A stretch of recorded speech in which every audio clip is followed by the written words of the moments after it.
नमस्कार, मैं हूं रीना। जनक में आप सबका स्वागत है। राजस्थान में बीजेपी ने जिस प्रत्याशी को मंत्री बनाने का फैसला करके मैदान में उतारा था, वह 12,570 वोटों से हार चुके हैं।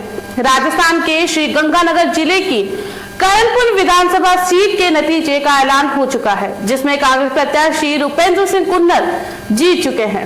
उन्होंने लगभग 12,570 वोटों से सुरेंद्र पाल टीटी को हराया है। हैरान करने वाली बात तो यह है कि बीजेपी इस उपचुनाव से पहले ही टीटी को भजनलाल सरकार में राज्य स्वतंत्र प्रभार दे चुकी है।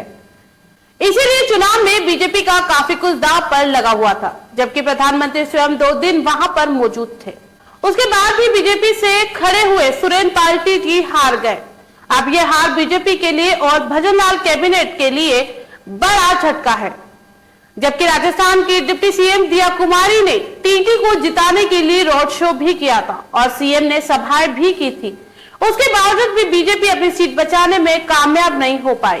भजनलाल सरकार ने राज्य मंत्री स्वतंत्र प्रभार मिलने के बाद सुरेंद्र पाल टीटी को भी अपनी जीत पर पूरा भरोसा था। उन्होंने कहा भी था कि करणपुर के मतदाता बहुत समझदार है, उनको अपनी जीत को लेकर पूरा विश्वास था।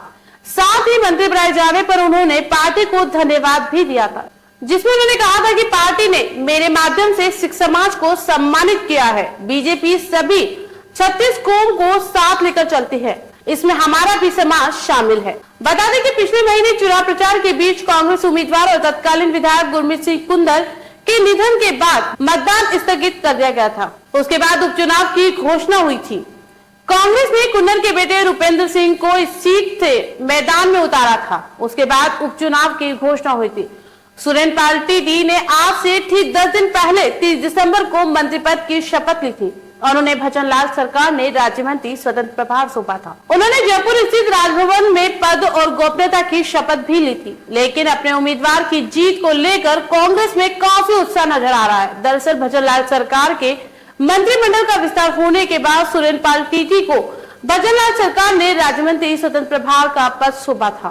सरकार के इस फैसले ने सभी को चौंका दिया था, क्योंकि सुरेंद्र पाल सिंह चुनाव जीतने से पहले ही मंत्री बन गए थे, जबकि श्री गंगानगर करणपुर सीट पर चुनाव होना बाकी था। इस बात का कांग्रेस ने जमकर विरोध भी किया था और इसी बात को लेकर राजस्थान की सियासत भी गर्मा गई थी।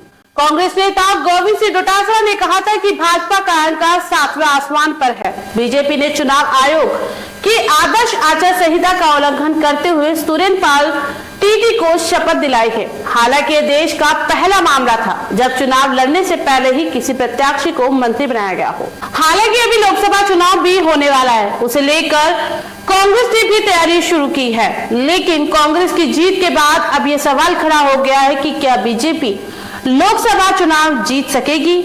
क्या होगा अब मंत्री बने सुरेंद्र पाल टीटी का? तो देखते रहिए जननायक, पढ़ते रहिए जननायक। और अभी तक आपने हमारा चैनल सब्सक्राइब नहीं किया है तो कर ले, ताकि आने वाली हर खबर आप तक सबसे पहले पहुंच जाए। नमस्कार।